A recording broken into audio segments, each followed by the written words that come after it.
आपने कुछ दिनों पहले कहा था कि आप विधानसभा चुनाव में उतरेंगे, 25 सीटों पर लगभग आप अपने प्रत्याशी उतारेंगे या समर्थन देंगे लोगों को। आमच्या संघर्षाला, आमच्या न्यायाला कोणाची तरी नजर लागली। खाली मराठाओं के भरोसे चुनाव जीता नहीं जा सकता, अन्य बिरादरियों को भी जोड़ना पड़ेगा। आपने दलित मुस्लिमों को समर्थन मांगा, प्रकाश आंबेडकर और अन्य मुस्लिम नेताओं से आपने समर्थन मांगा। मी समाजाशिवाय कोणाला मानतच नाही। मग जर माझं समाज कुटुंब आहे, क्या शरद पवार जो आज खुश दिख रहे हैं आपके इस फैसले से, वो आपके इस फैसले का समर्थन कर रहे हैं, स्वागत कर रहे हैं, तो क्या इस फैसले के पीछे शरद पवार कोणाचा फोन आला आणि कुठं भाजपचा आला आणि कुठं देवेंद्र फडणवीसचा फडणवीसचा आला, हे असलं काय नाही याच्यात। कोणी मागं नाही पुढं नाही। क्या आप जब लोगों से मिल रहे हैं तो उनसे चुनाव के लिए कोई अपील कर रहे हैं कि फलानी पार्टी को समर्थन करिए या इनको करिए, क्या बोल रहे हैं लोगों से इस वक्त? आपका आंदोलन का क्या स्टेटस है, क्या चल रहा है? त्यांची इच्छा आहे सांगावं म्हणून। हां, त्यांची सगळ्यांची इच्छा आहे मी सांगावं म्हणून, पण मी सांगत नाही। मराठा जो समाज है महाराष्ट्र में, वो सबसे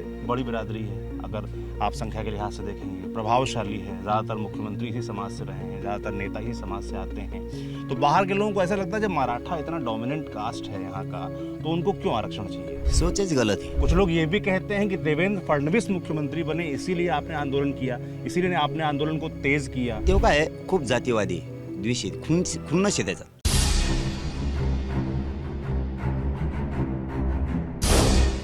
हम महाराष्ट्र में विधानसभा चुनाव कवर कर रहे हैं। इस वक्त हम बीड़ ज़िले में हैं और हमारे पीछे आप देख पा रहे होंगे गोदावरी नदी है। गोदावरी नदी के किनारे हम बैठे हैं और हमारे साथ महाराष्ट्र में आंदोलन से एक निकले ऐसे नेता हैं जिनकी अच्छी खासी पूरे प्रदेश में फॉलोइंग है और उनके पीछे आप भीड़ इस वक्त देख पा रहे हैं कैसे लगातार चलती है। विधानसभा चुनाव चल रहे हैं, लगातार उनके दौरे भी चल रहे हैं। जानने वाले देख के समझ गए होंगे हम बात कर रहे हैं मनोज जरांगे पाटिल की। कैसे हैं सर आप? एकदम मजेत। एकदम मज़े में। तो जैसे कि अभी हमने कल जब देखा आपका बयान कि आपने कुछ दिनों पहले कहा था कि आप विधानसभा चुनाव में उतरेंगे, 25 सीटों पर लगभग आप अपने प्रत्याशी उतारेंगे या समर्थन देंगे लोगों को। फिर अचानक से ऐसा क्या हुआ कि अंतिम दिन आपने तय किया कि आप चुनावी मैदान में नहीं उतरेंगे? नाही, आता मला तो विषय काढायचा नाही। मराठीत बोलू ना, हिंदीत लय पचका होईल। आप मराठी में बोलो, हमारे साथी संजय हैं, ये इसको ट्रांसलेट कर देंगे हमारे दर्शकों के लिए। आम्ही एकत्र येण्याचं ठरवलं होतं गोरगरिबांनी सगळ्यांनी, परंतु काय असतं, कोणाची तरी नजर लागली। आमच्या संघर्षाला, आमच्या न्यायाला कोणाची तरी नजर लागली आणि ते होणारं नाही झालं, पण हरकत नाही। आम्ही त्यात नवीन आहेत, ते पण सामाजिकच आहेत, आम्ही पण सामाजिकच होतो। आमचा इतके अनुभवी नव्हतो आम्ही। आता 14-15 महिन्यापासूनचं आम्ही या राजकारणाच्या पटलावर आहेत, सामाजिक पटलावर आहेत। त्यामुळे ते काय ठीक आहे, हरकत नाही, आम्ही लढायला सज्ज आहेत। पण आम्हाला अगोदर लढा जिवंत ठेवणं गरजेचं होतं। लढा महत्त्वाचा होता, कारण हे क्षणिक सुख आहे, म्हणजे हे तात्पुरतं सुख होतं हे राजकारण म्हणजे। आणि आरक्षण, रिझर्वेशन म्हणजे हे आयुष्याचं आनंद आहे समाजाला, आणि लढा बंद नाही पडला पाहिजे राजकारणाच्या नादात। त्यामुळे समाजासाठी तो निर्णय मला घ्यावा लागला। संजय जी क्या बोल रहे हैं? उन्होंने कहा है कि हम एक आने की सोच रहे थे, मगर किसी की नज़र लग गई। हमारा जो मराठा आरक्षण का लड़ाई ये महत्वपूर्ण है और इस लड़ाई के वास्ते हम पीछे हट गए, आगे भी लड़ा जारी रहेगा। आप कह रहे हैं कि लड़ाई आपकी जारी रहेगी, अभी चुनाव में किसी की नज़र लग गई, आप कह रहे हैं इस वजह से आप मैदान में नहीं आ रहे हैं, मगर लोग कह रहे हैं कि आपने इस बात को एक्सेप्ट किया कि खाली मराठाओं के भरोसे चुनाव जीता नहीं जा सकता, अन्य बिरादरियों को भी जोड़ना पड़ेगा। आपने दलित मुस्लिमों को समर्थन मांगा, प्रकाश आंबेडकर और अन्य मुस्लिम नेताओं से आपने समर्थन मांगा, समर्थन क्यों नहीं मिल पाया? नाही, समर्थन मिळालं होतं, नाही असंच नाही ना, परंतु आम्ही याच्यात नवीन होतो। आम्हाला जोडाजाडी करूसर ते काय म्हणतात नाही, ग्रामीण भागात आमच्या ते कोणातरी दृष्ट लागली, नजर लागली, असं खेळ होता तो। पण समाज महत्त्वाचा होता माझ्यासाठी। एका समाजावर निवडणुका जिंकणं शक्य नाही, हे तुम्ही म्हणलात हे खरं आहे की एका समाजावर जिंकणं शक्य नाही। आणि पुढं चालून दोन्ही समाजात, आमच्या समाजामध्ये दुफळी निर्माण होऊ नये, समाज ह्यो आरक्षणासाठी लढ्यासाठी एकत्र आला आहे आणि राजकारणाच्या नादात समाजाचं वाटोळं व्हायला नको। कारण मी या समाजाला मायबाप मानलेलं आहे, कारण मी समाजाशिवाय कोणाला मानतच नाही। मग जर माझं समाज कुटुंब आहे, तर एक मुलगा म्हणून माझी जबाबदारी होती की आपण योग्य रस्त्यावरती समाजाला न्यायचं, समाजाला विटीस नाही धरायचं, आपली मनमानी समाजावर नाही लादायची। समाज आपल्याकडून खूप अपेक्षा करतोय, तर आपण आरक्षण त्यांना आयुष्याचं दिलं पाहिजे। राजकारणावाचून काय गुंतलं नाही, आणि आमचा काय तो धंदा नाही राजकारण म्हणजे, आमचा काय धंदा नाही, केलं तर केलं, नाही तर नाही, एवढं काय गुंतलं नाही आमचं त्याच्या वाचून। आणि हीच ताकद आहे. हे तुम्ही बघितले ना आता, हे सोपं नाही आहे. हे चांगल्या चांगल्या नेत्यांना जमत नाही. आम्ही सकाळी सहज बाहेर आलो आहेत, अचानक आलो आहेत. काल सांगितलं उद्या येतोय आणि थांबले ते. अगोदर 8 दिवस नियोजित असलं ना, लोकच बाहेर जाणार. हे पाडायला लय सोपे झाले एवढे. दन पाडी देत पुरे त्यांची. क्या कह रहे हैं? हम एक आ रहे थे मगर हमने वो छोड़ दिया। समाज में बंटवारा ना हो इसलिए हम पीछे हटे, मगर ये समाज जो है हमारे साथ है और ये जब निर्णय लेगा तो ये गिरा भी सकता है, चुन के ला भी सकता है। ये इनका आप कह रहे हैं कि समाज में बंटवारा ना हो इसलिए आपने फैसला किया कि आप चुनावी मैदान में नहीं जाएंगे। अब जब से आपने फैसला लिया है उसके बाद से इसके राजनीतिक मायने तमाम जानकार राजनीतिक पक्ष निकालने लगे हैं। वो कह रहे हैं कि अगर आप चुनाव लड़ते तो उससे महाविकास अघाड़ी जो कि उद्धव ठाकरे, शरद पवार और कांग्रेस का गठबंधन है उनको नुकसान होता और इससे महायुति को फ़ायदा होता। तो इस पे लोग मायने ये भी निकाल रहे हैं कि क्या शरद पवार जो आज खुश दिख रहे हैं आपके इस फैसले से, वो आपके इस फैसले का समर्थन कर रहे हैं, स्वागत कर रहे हैं, तो क्या इस फैसले के पीछे शरद पवार का कोई फ़ोन आपके पास आया था? क्या शरद पवार ने आपसे ऐसा करने को कहा? ऐसा भी लोग कह रहे हैं, ऐसा है क्या? हे पवार फेवर काही नाही. हेच पवार आणि फेवर. इथं यंत्रणा कोणाकडे? सरकारकडे. शोधेव म्हणा फोन आलाय का, आणि दिमध्ये टाकून त्यांना जेलमध्ये. असे तर लय टाकत होतो. हे असलं काहीच नाही. मी काय सांगितलं तुम्हाला की बाबा माझा समाज माझ्यासाठी महत्त्वाचा आहे. कोणाचा फोन आला आणि कुठं भाजपचा आला आणि कुठं देवेंद्र फडणवीसचा आणि फडणवीसचा आला, हे असलं काय नाही याच्यात. कोणी मागं नाही पुढं नाही. आम्ही एक होत नव्हतो, आम्ही एक झालो. हेच पचत नाही आहे लोकांना, त्यांच्या पचनी नाही पडत आहे. आणि निर्णय घेणं समाजहिताचा मला बंधनकारक होतं. कुठं मी अचानक कसला तरी निर्णय घ्यायचा आणि समाज फसवायचा, हे मला योग्य वाटत नव्हतं. कारण कधी काळी हा समाज एक होत नव्हता, आज एक झाला आहे पूर्ण ताकदीनं. आणि हटत पण नाही आहे मागं आता कोणाला. हे तर उलट वाट बघतात मी काय म्हणतो. हे म्हणते सांगा काय करायचं ते, यांना नुसतं पाडा म्हणूनच तर दमी. आणि फायदा फेद्याचं काही घेणं नाही आम्हाला. कोणाचा फायदा होणार आहे कोणाचा नाही होणार आहे याच्याशी आम्हाला नाही देणं घेणं. कारण आम्हाला आमच्या समाजाचा किती फायदा होईल हे मी बघतो. आणि तेही समाजाच्या फायद्यासाठीच करायचं होतं. 4-2 जण तिथं बोलायला पाहिजेत आपले, हेही समाजासाठीच करायचं होतं, आमच्यासाठी नाही. परंतु ते एका जातीवरती निवडणूक लढवायचं म्हणल्यावर ते शक्य नव्हतं. माझं जर दुसरं असताना म्हणलं असतं लढा, आणि या 100-150 जण उभं राहिले असते. त्या 100-150 लोकांसाठी मी 6 कोटी मराठ्यांचा वाटोळं करू शकत नव्हतो ना.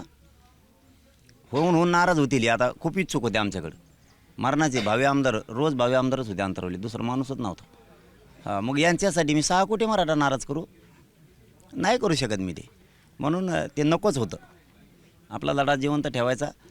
तुम्ही अगोदरचा प्रश्न विचारला होता की याचा फायदा त्याचा फायदा किंवा 2 गट होतील हे समाजात. काय असतं, ज्यावेळेस समाज सांभाळायचं ठरवतो आपण, त्यावेळेस आपण पाठीमागच्या सुद्धा हिस्ट्री बघायच्या असतात. कोणाच्या आंदोलनामुळं, कोणाच्या चळवळीमुळं लढे बंद पडले, का पडले, तर ते एकटे जाण्याचा प्रयत्न केला म्हणून त्यांचे आंदोलन आणि चळवळी बंद पडलेल्या आहेत. इथून पाठीमागच्या ज्या बंद पडल्या आहेत, मी तो पूर्ण अभ्यास केला होता. म्हणजे जयप्रकाश नारायण साहेबांच्या पासून तिथपासूनच्या चळवळी ते आत्तापर्यंतची ही अंतरवालीची चळवळ मराठ्यांची इथपर्यंतच्या, म्हणजे 70-80 वर्षात ज्या ज्या चळवळी झाल्या त्याच्यावर आपण सगळा फोकस केला. आणि त्याला छत्रपती शिवरायांच्या हिंदुत्वाचा विचार जोडलेला आहे की फसायचं कसं नाही, फसायचा अंदाज दिसला त्यातून बाहेर कसं पडायचं. कारण एका जातीवरती निवडणूक आपण लढू शकत नाही हे डोक्यात आलं. आणि बाकीच्या चळवळीमुळे त्यांचे लढे का बंद पडले हे लक्षात आलं. आपण जर एका जातीवर गेलो तर त्यांच्यासारखंच आपलंसुद्धा होईल. आपल्यासोबत जर आणखीन 1-2 जाती असल्या, समीकरण जुळलं, तर आपण जे चळवळीचे लढे पहिले बंद पडलेले हे मोडून टाकू शकतो. आपण बंद पडू शकत नाही, पण एकट्या जातीवर गेलं तर मोडू शकतो, लढा बंद पडू शकतो. हे लक्षात आलं. 100% एका जातीवरती लढा बंद पडला आणि मला लढा बंद पडू द्यायचा नव्हता, आणि तो आता सुरू आहे. उनका यही कहना है कि जो शरद पवार है, फडणवीस से हमको उनसे कुछ लेना देना नहीं. हमारे आंदोलन अलग है, हमारी चलवल अलग है, हमारे आरक्षण की मांग अलग है. और जो भी राज्य में हम लड़ाई लड़ रहे हैं समाज के लिए लड़ रहे हैं. और जो हम आज तक हमने देखा है जितने भी आंदोलन हुए वो ख़त्म हुए हैं. हमारा आंदोलन अलग है और ये जारी रहेगा. जयप्रकाश नारायण जी का नाम लिया, वही जयप्रकाश जी ने आंदोलन किया. अभी तक उन्होंने जो क्या उस वहाँ से अब तक जो आंदोलन हुए वो सब बंद गिर गए, फेल हो गए, या कुछ मिला नहीं उनको. इनकी जरांगी पार्टी की जो मांग है, उनको कहना चाहते हैं कि जो आंदोलन उन्होंने अभी खड़ा किया है उससे कम कुछ भी जाते कि सर्टिफिकेट तो कुछ लोगों को मिले, ऐसा उन्होंने कहा नहीं, पर उनका कहना था उसमें. म्हणजे जे आंदोलनं झाले, जे प्रकाश नारायण साहेबांपासून तर मधल्या काळात शेतकरी आंदोलनं झाले, शेतकरी चळवळीचे मोठमोठे संघटनेचे आंदोलनं झाले, दिल्लीला आता शेतकऱ्यांचं मोठं आंदोलन 1-2 वर्षापूर्वी झाले. अशा अनेक चळवळी होत्या की ज्या चळवळी बंद का पडल्या. आणि छत्रपती शिवरायांचा लढा सुरू झाला त्यावेळेस ते स्वराज्य निर्माण होईपर्यंत बंद का नाही पडलं. म्हणजे अनेक शेतकऱ्यांच्या चळवळ्यापासून सगळ्या चळवळी आपण त्याच्याशी जोडल्या की हे फेल का झाले आणि आपल्याला का फेल व्हायचं नाही. हे सगळं म्हणजे एक नाव घेतलं जयप्रकाश नारायण यांचं, म्हणजे तोच अर्थ नाही तर आजपर्यंत आंतरवालीपर्यंतचं मराठ्यांचं आंदोलन, हे सगळे मध्ये झालेले 70-80 वर्षातल्या आंदोलनाचा आपण सारासार त्याला जोड दिला. मग बाकीचे आंदोलन असतील, पटेल असतील, गुर्जर असतील, जे आंदोलनं झालेत आत्तापर्यंतचे सगळे आंदोलनं याला जोडलेत. काहींचे उपोषणं झालेत तेही जोडले त्याला. मग का याच्यात नेमका फॉल्ट काय झाला आणि आपण त्याचा अभ्यास करून काम करतो. आपण असं उठला की लगेच पळतो असं करत नाही. योग्य वेळी योग्य निर्णय घेतो आणि निर्णायक भूमिका त्या दिवशी घेतली की आपल्याला निवडणूक एका जातीवर लढवायची नाही आणि माझा समाज खुश आहे त्याच्यावरती, सामान्य. आम्हाला गरिबाला गरजवंताला जी गरज आहे ती, आम्हाला राजकारणाची गरज नाही, मला नाही आणि माझ्या समाजाला नाही. जे राजकारण करणार आहेत 500-1000 ते नाराज झाले, नाविलाज आहे त्याला, झाले तेव्हा, परंतु मला समाज बघावं लागेल. ते नाराज व्हायसाठी का समाज मारू इकडं. उनका जो 70-80 साल में किसानों के आंदोलन हुए, अनशन हुए, वो सब को कुछ मिला नहीं मिला, मगर जो हमने आंदोलन किया उसमें हमको फ़ायदा हुआ है. और जो आंदोलन बंद क्यों गिरे, उनका ये भी कहना है वो क्यों बंद गिरे और हमारा क्यों चालू है. जैसे छत्रपति शिवाजी महाराज का हिंदुत्व है वो हमको मान्य है, उन्होंने जो लड़ाई लड़े वो जीते, हमेशा जीते, वैसे हम भी जीतेंगे, उसका ऐसा कहना है उनका. ये जीत क्या होगी मैं ये जानना चाहता हूँ. आप लंबे समय से लगातार आंदोलन कर रहे हैं. आपने कहा कि चुनाव में आप अपने प्रत्याशी नहीं उतारेंगे, तो अब जब गांव-गांव आप घूम रहे हैं, अब चुनाव का मौसम है, तो क्या आप जब लोगों से मिल रहे हैं तो उनसे चुनाव के लिए कोई अपील कर रहे हैं कि फलानी पार्टी को समर्थन करिए या इनको करिए, क्या बोल रहे हैं लोगों से इस वक्त? आपका आंदोलन का क्या स्टेटस है, क्या चल रहा है? नाही, मी राजकीय त्यांना काही सांगत बी नाही. कोणत्या पार्टीला करा, कोणत्या नका करू, आणि त्यांची इच्छा आहे सांगावं म्हणून. हो, त्यांची इच्छा आहे सांगावं म्हणून. हां, त्यांची सगळ्यांची इच्छा आहे मी सांगावं म्हणून, पण मी सांगत नाही. शेवटच्या टप्प्यात आम्ही डाव साधू. मराठ्यांचा डाव असा असतो, पूर्वी गोफण असायची, तुम्हाला नाही कळायची ती गोफण म्हणजे काय. पिका एक हथियार होता था जिसे पंचे मारते थे, खेत में आते थे, जैसे गोफन कहते हैं. ते आमचं असं असतं, ते गोफण माळ्यात राखायला गेलं की त्याला माळा करायचा आणि पाखरं आले की ते गोफणीनं हे करायचं. टप्प्यात आलं वाजेलाच. तसं आमचा शेवटच्या टप्प्यात काचका असतो आमचा. जर लई अडवून करायला लागले टप्प्यात आलं वाजेलाच. जब भी घूम रहे हैं हम समाज से बात करते हैं, मगर क्या कहना चाहिए वो हम नहीं कहते, मगर वो जानना चाहते हैं कि मैं क्या कहना चाहता हूँ, तो वो समझ जाते हैं कि मुझे क्या कहना चाहिए. अब जैसे मैं जानना चाहता हूँ कि आपका जो आरक्षण का आंदोलन है उसकी मुख्य मांगे क्या हैं? एक तो जो लोग बताते हैं कि भाई आप चाहते हैं कि जो ओबीसी का आरक्षण है उसी के तहत मराठा समाज को भी आरक्षण मिले, और क्या मांगे? मतलब मैं चाहता हूँ कि जो देश के जो हिंदी पट्टी के लोग भी हैं वो भी जानना चाहते हैं कि आपका आरक्षण का जो आंदोलन है वो है क्या. नाही नाही, मागे काहीच नाही आमचे. तेवढेच मागे एक की मराठा आरक्षण ओबीसीतून पाहिजे, ते आम्ही घेणार आहेत. त्याबरोबर आम्ही धनगर मुस्लिमांच्या आरक्षणासाठी सुद्धा आग्रही आहेत. हो, त्यांनासुद्धा गोरगरिबाला मिळाला पाहिजे, तुम्ही भेदभाव नाही केला पाहिजे. ही आमची मागणी. शेतकऱ्यांची सुद्धा आम्ही मागणी केलेली की संपूर्ण कर्जमुक्ती शेतकऱ्याची झाली पाहिजे. कर्जमाफी नाही, मला माफी नाही पाहिजे. आणि एकदा आरक्षणाचं संपलं नेलं पुढं शेतकऱ्याचाच मुद्दा घेणार मी. यांना असं बेजार करतो ना, हे म्हणले पाहिजे हे लय बेकार आंदोलक लागला. सगळे शेतकरी घेऊन जातो कोंकडबी, सोडणार नाही मी यांना.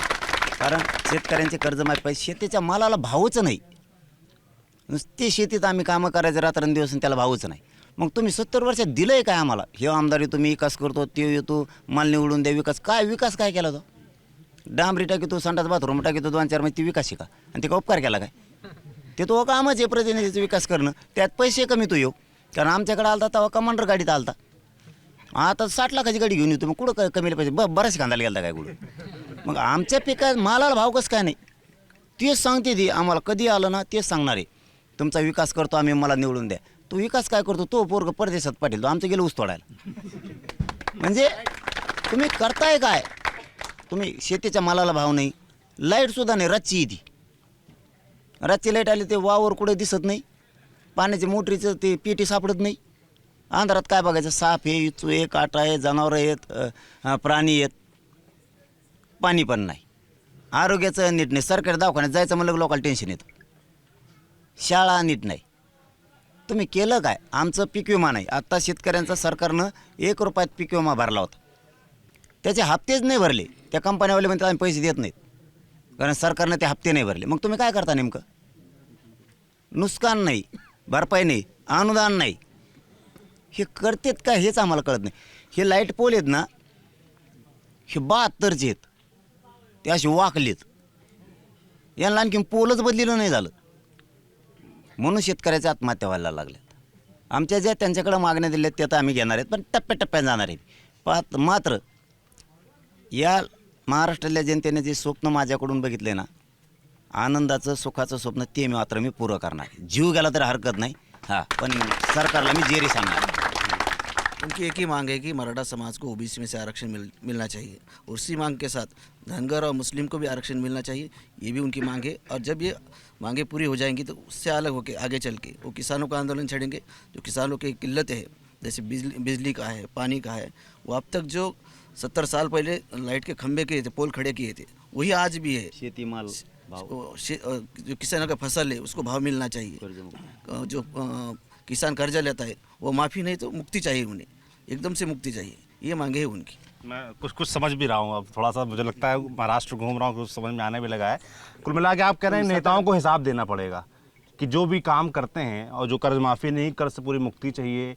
और आपने एक बात और बोली, मुझे लगता है मैं समझ रहा था कि जो नेता लोग हैं वो बड़ी बड़ी गाड़ियों से कैसे चलने लगते हैं, 60-60 लाख रुपए की गाड़ी कैसे खरीद लेते हैं, इन सब चीज़ों को भी जवाब देना पड़ेगा. आप कह रहे हैं जनता से जवाब मांगा करो नेताओं से, इस तरह की अपील भी आप कर रहे हैं.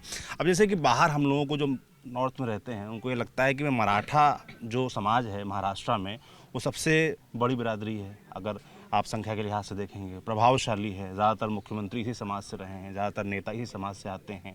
तो बाहर के लोगों को ऐसा लगता है जब मराठा इतना डोमिनेंट कास्ट है यहाँ का, तो उनको क्यों आरक्षण चाहिए.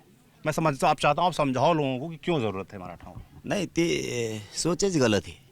हो, कारण तुम्ही श्रीमंत आहेत म्हणजे तुमची भावकी असू शकत नाही, तुमचं गाव असू शकत नाही. मुख्यमंत्री आमचे आहेत म्हणजे काय आमचा सगळा समाज श्रीमंत नाही. ह्या गरिबानेच त्याला श्रीमंत याच्यासाठी केलं, निवडून यासाठी दिलं, मंत्री आणि आमदार यासाठी बनवलं की तो आमचे प्रश्न मांडील, आम्हाला आयुष्याचं देईल. त्याने नाही दिलं, ते मोठे झाले आणि बाकीच्या राज्यांना असं वाटायला लागलं, बाकीच्या स्टेटमध्ये अशी गलत माहिती गेली की मराठा समाज श्रीमंत आहे, यांना आरक्षणाची काय गरज आहे. आर्थिक निकषात आम्हाला घ्या म्हणतात, पण मागास या राज्यात आणि देशात फक्त मराठा सिद्ध झालेला आहे मागासवर्ग आयोगाकडून, बाकी एकही जात झालेलं नाही. याचा अर्थ असा आहे की माझा समाज गरीब आहे आणि हे लोक नेमकं ह्या गरिबांना मोठं होऊ देत नाहीत. ज्या कारणानं आपण त्यांना तिथं पाठवलं होतं त्या कारणाचं कामच ते करत नाही आहेत. ते इकडं आम्हाला थोडं थोडं देणार.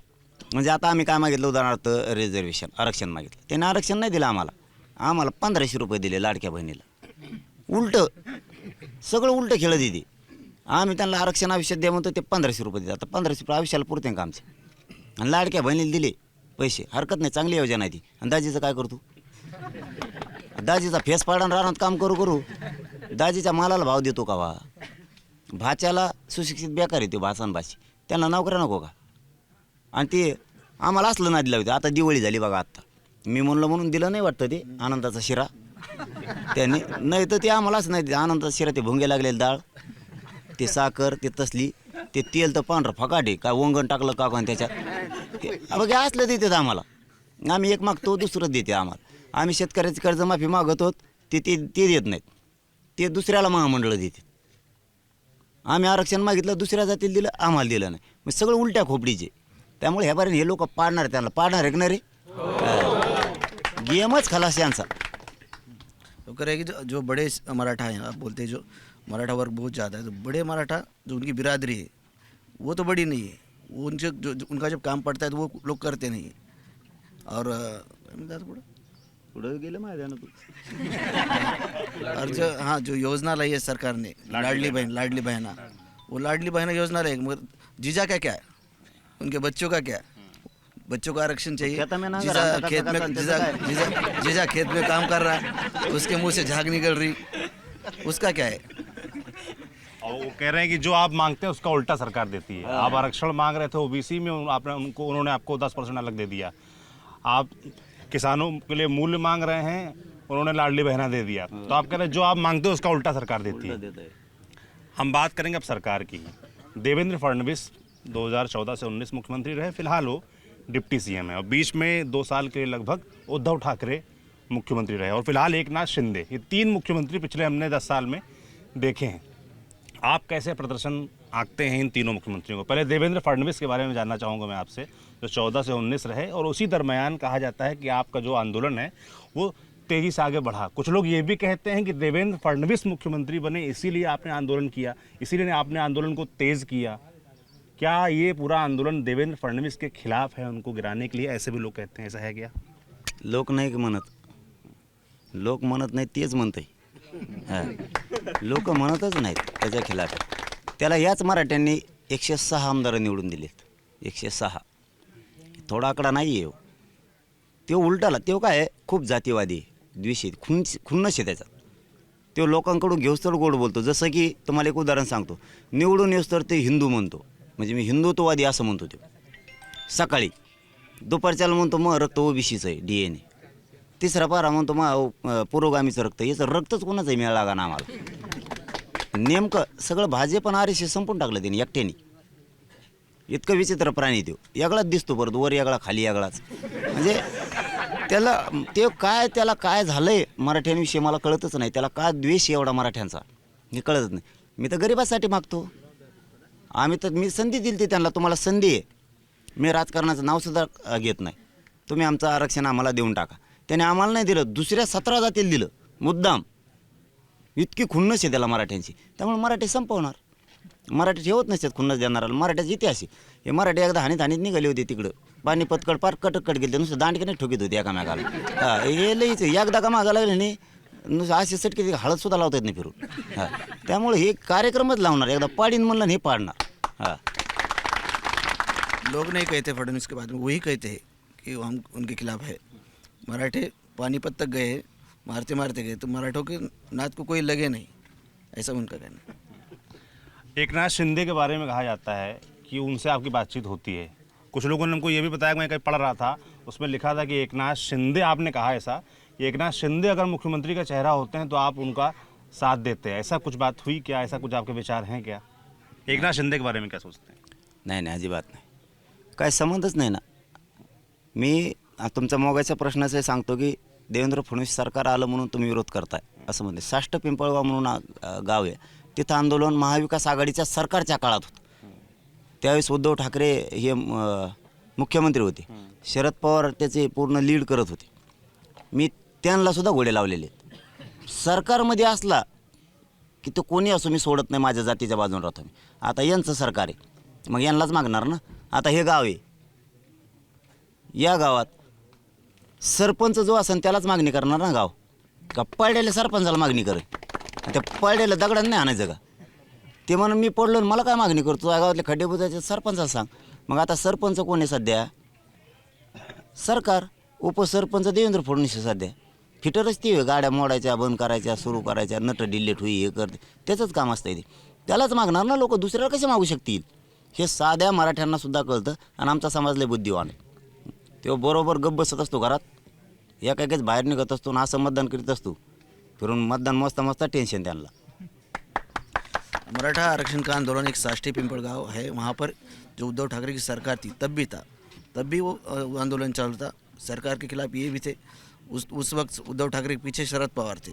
उसके बाद देवेंद्र फडणवीस की सरकार आई, तब भी आरक्षण का आंदोलन चलता. इसलिए हम कोई सरकार के पीछे नहीं है, हम आरक्षण की मांग को लेकर आंदोलन करते हैं. देवेंद्र फडणवीस कहते हैं कि और किसी ने तो आरक्षण के लिए कुछ किया नहीं मराठाओं के लिए, हमने तो 10% आरक्षण दिया, हमने उससे पहले 12 और 13% दिया, वो कोर्ट में नहीं टिका. उनका ये भी कहना है जब सुप्रीम कोर्ट में सुनवाई चल रही थी इस मसले की, तो उद्धव ठाकरे की सरकार थी, उन्होंने वकील ठीक नहीं लगाए, इसलिए आरक्षण वहाँ पर टिका नहीं. और उनका कहना अभी हमने 10% आरक्षण दे रखा है. चुनाव में भी वो यही प्रचार कर रहे हैं मराठों के बीच. अपने नेताओं को लगा रखा है, विनोद तावड़े को, पृथ्वीराज चौहान को, तमाम नेताओं को लगा रखा है मैदान पर कि हमने मराठाओं के लिए किया और किसी ने तो कुछ किया भी नहीं. है ना. उद्धव ठाकरेंनी केलं नाही ना, वकील नाही लावले. देशात सत्ता तुमची होती, तुम्हाला लईच मराठीची माया होती, तुम्ही लावायची. वकील जमत नव्हतं का? घालवणारं तुम्ही. वकील कोणाचा आहे? श्रद्धे कोणाला म्हणतं माणूस? एकदम जीवाच्या माणसाला किंवा देवाला. ते वकील श्रद्धे म्हणतो त्यांना, आमचं आरक्षण घातला. लढायला तोच होता विरोधात. एवढी तर अक्कल मराठ्याला आम्हाला आहे. जो श्रद्धे म्हणतो त्यांना तोच आमच्या आरक्षणाच्या खिलाफ वकील केस लढतो. आणि दुसऱ्याला सांगायचं आम्ही दिलं. काय दिलं? आम्ही ओबीसीतून मागितलं. तुम्ही दिलं 10%. ते टिकणार आहे का? नाही. इंदिरा साहनीचं जजमेंट सांगतं 50%च्या वर आरक्षण गेल्यावर टिकत नाही. मग टिकणार नाही दिलं कशाला? म्हणजे पुन्हा आमचे पोरं फसवायचे. पुन्हा नोकऱ्याला लागलेले पोरं घरी येणार आणि फाशी घेणार. आमचं ओबीसीत आरक्षण आहे 1884 पासून. ही देश स्वातंत्र्य व्हायच्या, राज्य स्वातंत्र्य व्हायच्याच्या आधीपासून आहे. सगळ्यात अगोदर ओबीसी आरक्षणात मराठी आहेत. त्यातली त्यात मराठवाडा 1884 ते 81 पासून आहे आरक्षणात. आमचे गॅजेट आहेत तशी. आमचं आरक्षण आम्हाला देत नाही, तुम्ही दुसरं का देत आहे? म्हणजे दुसऱ्याला आता 16-17 जातीला आरक्षण दिलं तुम्ही या 15 दिवसात. त्यांना आयुष्यभरासाठी दिलं आणि आम्हाला उडणारं दिलं. म्हणजे ही कुठली सिस्टम आहे? आमचं EWS घातलं तुम्ही देऊन. त्यामुळं मराठा समाजाला त्याच्याविषयी खूप नाराजी आहे. कारण ते खुन्नशीनं वागतं, आमच्या लोकांचा अपमान करतं, हीन वागणूक देतं. शेवटी आम्हाला ते विसरून चालणार नाही ना. कारण शेवटी आमच्या आई बहिणीवर हल्ले झालेत. शेवटी आम्हाला मराठ्यांना आमच्या घरातली आई काय आणि महाराष्ट्रातल्या मराठ्यांची आई काय एकच. शेवटी हल्ला आहे. लाखो पोरावर केसेस केल्यात. कितीतरी बळी गेलेत, आमच्या बलिदानं गेलेत आरक्षणासाठी. हे आम्हाला विसरता नाही येणार. आणि हे त्याच्यामुळं गेलेत. आत्तासुद्धा जाता जाता त्यांनी खुन्नस दिली आम्हाला. आम्ही आरक्षण मागत असून आम्हाला दिलं नाही आणि 16-17 जाती दिलं. मराठा समाज एवढा तर हुशार आहे ना, स्वतःच्या लेकराचं सुख तर प्रत्येक आईबापाला कळतं. अशी माय नसन किंवा असा बाप नसन घरात की तिला वाटतं माझ्या लेकराचं वाटलं व्हावं म्हणून. आणि मी कोणासाठी लढतो आहे मग? यांना जर राजकारणच करायचं आहे तर मी त्यांच्या लेकरासाठी लढतो. यांना किती दिवस राजकारण करायचं आणि कशासाठी करायचं यांना राजकारण? मराठा समाजाला जे समाजाला आपल्या न्याय देत नाही तर त्या राजकारणाला काडी लागू द्या ना. पोरं लागलेत मरायला, इकडे व्यसनी व्हायला लागलेत, नोकऱ्या नाहीत म्हणून. हे का डोक्यात घ्यायचं नाही का मराठ्यांना कधीच? त्यामुळे देवेंद्र फडणवीस हा मराठा आरक्षणाचा मारेकरी आहे आणि मराठा समाजसुद्धा संपवायचा त्याच्या डोक्यात. पण त्याला माहीत नाही जे मराठ्यांच्या नादी लागले ते कायमचे संपले, कायमचे फिरून दिसलेसुद्धा नाहीत आणखी. उद्धव ठाकरे मुख्यमंत्री थे, उन्होंने वकील नहीं दिए, ठीक है, मगर गवर्नमेंट सरकार तो तुम्हारी थी ऊपर, तो आप वकील देना चाहिए था. जो फडणवीस साहब को श्रद्धेय बोलते थे, गुणरत्न सदावर्ती वकील एडवोकेट, वो तो आरक्षण के खिलाफ गए. और जो मराठा समाज का जो डिमांड है ओबीसी आरक्षण की, वो तो मिला नहीं. 10% आरक्षण तो टिकने वाला नहीं, क्योंकि 50% के ऊपर तो आरक्षण गया तो टिकता नहीं. इंदिरा साहनी केस यही कहता है. 50% वाला जो कैप है, आप कह रहे हैं कि उसके ऊपर आरक्षण दिया नहीं जाएगा. जो ये आरक्षण दिया जा रहा है वो कल को फेल हो जाएगा, इसलिए आप चाहते हैं कि 27% में ही दिया जाए. पर इससे एक ये भी भाव देखा जाता है, चर्चा रहती है कि जो ओबीसी समाज है वो नाराज़ होता है. उनको लगता है कि उनका हिस्सेदारी जो है उनकी कम होगी. काय हिस्सा कमी होतो त्यांचा? आत्ता 16-17 जाती गेल्या तर नाही कमी झाला त्यांचा. तेव्हा कुठं झोपले होते ओबीसीचे नेते? त्यांना वाटतंय ना ओबीसीचं आरक्षण कमी नाही झालं पाहिजे. मग या 17 जाती आत घातल्या त्यावेळेस त्यांनी म्हणायला पाहिजे होतं या जाती आत घालू नका. मराठीच आरक्षणात घ्यायचं म्हणलं की तुम्हाला वाईट वाटतं. तसं पाहिलं तर आरक्षणात पूर्वीपासूनच आम्ही येत. 1884 यांना 1967ला आरक्षण मिळालं आहे ओबीसीला, 1990ला मिळालं, 1954ला मिळालं. आमचं 1884 ते 81 पासून आहे. गणित येतं आहे का त्याच्या गणभजबेळा काही थोडंफार? आम्ही किती दिवसाचे आहेत आरक्षणात? फक्त आमचा समाज असा आहे की आज आपल्याकडं 5 एकर जमीन आहे ना, ते आपल्याला लागत नाही. चला खातो शेजारी खाऊ द्या, या भूमिकेचे आमचे लोक आहेत. पण आज आता आमच्या नावावर 7/12 आहे, त्याला खायला दिली ती, आता आम्ही ते मागतोय तर तो म्हणतो ही जमीन माझी आहे. मग 7/12 आमच्या नावावर, फक्त तुला खायला दिली तू म्हणतो आमची आहे. ही झाली ओबीसीची परिस्थिती. म्हणजे नेत्यांची, ओबीसींची नाही. गोरगरीब ओबीसीला वाटतं मराठीला आरक्षण दिलं पाहिजे, त्यांच्या नोंदी निघाल्या. आमचं 7/12 आहे. तसं आरक्षणाचे गॅजेट आहेत आमच्याकडं. यांना गॅजेट नाही, काय नाही, काय नाही, काहीच नाही. मंडल कमिशन नियुक्त केला आणि त्या मंडल कमिशननी इंग्रजाची जनगणना घेतली 1931ची. मला वाटतं 1952ला मागं पुढं होईल काय, भास्करराव जाधव साहेब आंतरराष्ट्रीय परिषदेला गेले होते. त्यांनी ओबीसीची यादी तयार केली होती. तीच ओबीसीची यादी यांनी उचलली मंडलनं. जनगणना करायची सांगितली, केली नाही. इंग्रजाची जनगणना होती 1931ची, ती उचलली आणि माग ज्या जाती तुम्हाला आरक्षणात घालायच्या त्या मागास सिद्ध करा असं सांगितलं होतं. त्याने मागास सिद्ध नाही केला. तोच अहवाल घेतला आणि व्ही पी सिंग सरकार समोर ठेवला आणि व्ही पी सिंग सरकारनं ते ओबीसींना आरक्षण लागू केलं. कसला सर्वे नाही, काहीच नाही. आमचे सर्वे 4दा झालेत. 4ही आयोगात आम्ही मागास सिद्ध आहेत, तरी आम्हाला आरक्षण नाही. म्हणजे आमच्या लोकांनी नेमकं असं काय पाप केलंय? तुम्हाला कुठं धक्का लागतोय कशाचा? आमचंच तुम्ही खाताय आत्तापर्यंत, तुमचं तुम्हाला राहत आहे, पण ती नियत बदलली, असा खेळ झाला. पण मी मिळवणार आहे ते, कोणी पण आडवा येऊ दे, मी मिळवणार आहे. मराठा समाज 1881 से ओबीसी में कुनबी जाति है, फिर भी मराठा आरक्षण को लेकर मराठा समाज आंदोलन करता है. मंडल कमीशन से जो ओबीसी को आरक्षण मिला, उन्होंने जो जनगणना सूची है जो 1981 वो उठाई और वो वीपी सिंह सरकार को दी. 1931 की वो एक सूची उठाई और वीपी सिंह सरकार को दी और उसी आधार पर ओबीसी जो ओबीसी में है अभी जो जाते हैं उनको आरक्षण मिला.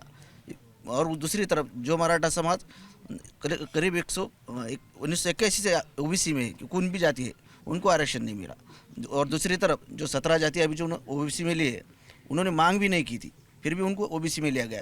आमच्या सर्वेमध्ये नाही, आमच्या अहवालामध्ये गलती नाही झाली. त्यांचा अहवाल जे ओबीसींना आरक्षण दिलं मंडल कमिशननं, त्यांनी सर्वेच नाही केला, त्यांनी मागास सिद्ध पण नाही केलं कोणाला, त्यांनी जनगणना पण नाही केली, त्यांनी ओबीसीची यादी पण तयार नाही केली. ती त्याची गलती, आमचं नाही. आमचा गायकवाड आयोग होता, त्याच्यात मागास सिद्ध आहेत आम्ही. आता शुक्र समिती होती, त्याच्यात मागास सिद्ध आहेत आम्ही. राणे समिती होती, त्यावेळेसही होतो आम्ही मागास सिद्ध ते नाही आहेत, तरी त्यांना दिलंय. मंडल कमिशन ने जो अहवाल किया उसमें वो ओबीसी में नव्हते ते असं ना, ते ओबीसी जो जाति ओबीसी में थी वो नहीं थी, वो अहवाल ही गलत है. जो हमारी मराठा जाति की जो गायकवाड़ समिति है, जो शुक्रिया समिति है, उसमें तो मराठा समाज ओबीसी में है. बिल्कुल. आप देश के प्रधानमंत्री नरेंद्र मोदी के बारे में क्या सोचते हैं? वो कैसे लगते हैं आपको? ओबीसी लीडर खुद को अपने आप को बताते हैं, लगातार 3 बार से प्रधानमंत्री वो बने हैं. हालांकि इस चुनाव में मराठवाड़ा रीजन में और पश्चिमी महाराष्ट्र रीजन में आप लगातार घूम रहे थे. वो कहते हैं मराठा आंदोलन का असर रहा, जिससे उनकी सीटें यहाँ पर काफ़ी कम हुई और जो बीजेपी का आंकड़ा है वो ऊपर 240 पार नहीं कर पाया. कैसे देखते हैं इसको? नरेंद्र मोदी कैसे लगते हैं और यहाँ जो आपकी रीच है उससे क्या भाजपा को नुकसान हुआ है? कैसे दिखते आहे म्हणजे? मतलब कैसे लगते हैं आपको नरेंद्र मोदी? मला काय करायचं, कसं लग दिसून ते आता काय, मला काय कशी दिखते मला कळलंच नाही काय म्हणायचं. नहीं, कैसे लगते हैं आपको? कैसे नेता लगते हैं नरेंद्र मोदी? कशी लागते त्यांच्याबद्दल काय म्हणणं आहे तुमचं? लय छान म्हणणं आहे मग त्यांच्याबद्दल. ते मला वाटलं काय का ते लय, त्यांना सांगितलं होतं शिर्डीला आलते तेव्हा ते दोघं आलते, ते दोघं सख्खे मावस भाऊ चुलत भाऊ, ते दोघं बी आलते. त्यांना त्या टायमाला सांगितलं होतं की मराठ्यांना आरक्षण द्या, तुम्ही लक्ष घाला, देवेंद्र फडणवीस मराठी विरोधात घालीन. त्यांनी सांगितलंच नाही.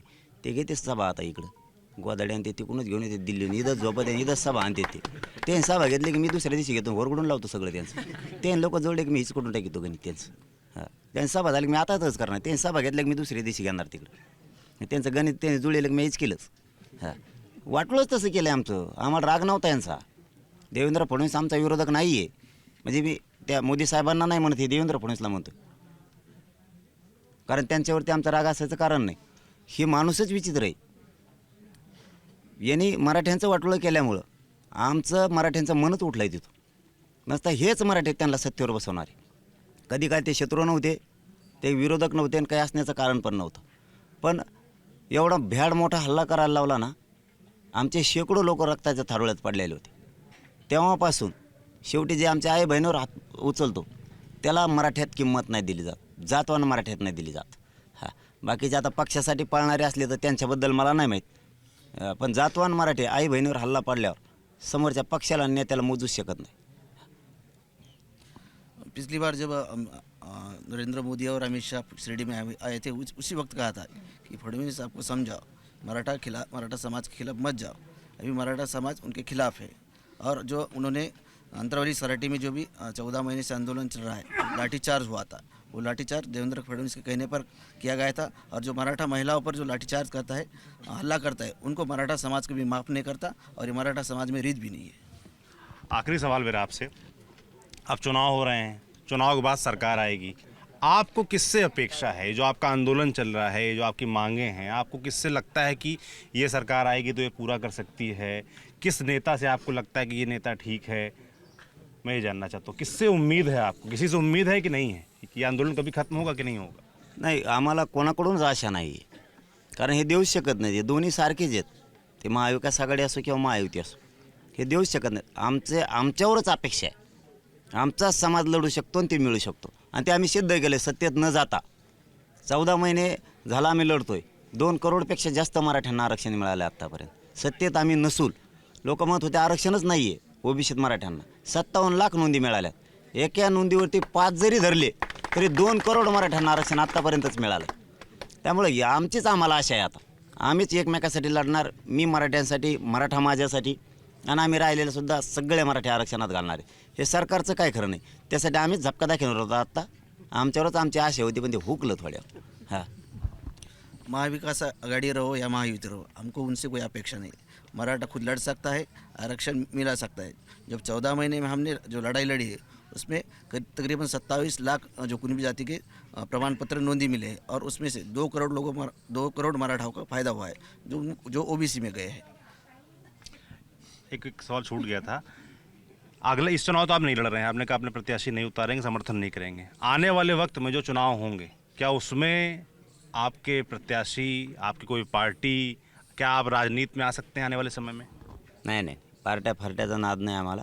पण तवर आरक्षण मिळेल ना. तुमच्यामध्ये इतके दिवस लफडवायचं काय आलं? तवर मिळेल ना.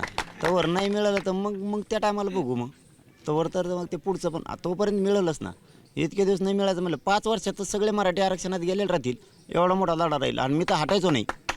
1 वर्ष चलो, 2 महिने चलो, नाही तर 5 वर्ष चलो आणखी. मी तर हटणार नाही. ओबीसीत मराठ्यांना आरक्षण मिळून दिल्याशिवाय 70-80 वर्ष गेलेत. आणखीन का जायनात. पण मी हटणार नाही. काय फरक नाही पडत ना. आता बोध नव्हतंच तर काय केलं आपण. लढायची वेळ आली तरी लढत राहणार. पण पुढचं राजकारणात जायचं आहे का नाही ते पुढं बघू. पण मी आत्ताच सांगितलं होतं की आरक्षण जर तुम्ही आम्हाला दिलं तर राजकारण आमचा धंदा नाही. तुम्ही आम्हाला आरक्षण द्या, तुमचं राजकारण तुम्ही तुमचा उद्योग बघून घ्या. पण तुम्ही आरक्षण नाही दिलं तर मग पुढचं आत्ताच काय सांगू. असंच पाड्या चाला त्यात का परत काय होऊ शकतं पुढचं आता काय सांगू शकत नाही कोणी.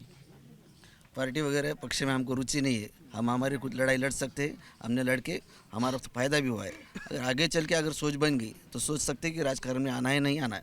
मगर हमारे को राजनीति में मत खींचो. राजनीति में हमको आना नहीं है. अगर आने आई गए तो या तो फिर गिराएंगे या फिर जीत के लाएंगे. ऐसा नीति हो सकती है. बिल्कुल. बहुत धन्यवाद मनोज जी, आपका हमें समय देने के लिए, इतनी लंबी बातचीत करने के लिए और हमारे तमाम सवालों के बेबाकी से जवाब देने के लिए. आपको आगे के लिए, आपके आंदोलन के लिए खूब शुभकामनाएं. बाकी आपने पूरी बातचीत सुनी. मनोज जरांगे पाटिल हमारे साथ थे, उन्होंने तमाम सवालों के जवाब दिए. आपको ये बातचीत कैसे लगी हमें कमेंट बॉक्स में लिखकर ज़रूर बताएं. देखते रहिए TV9 डिजिटल. शुक्रिया.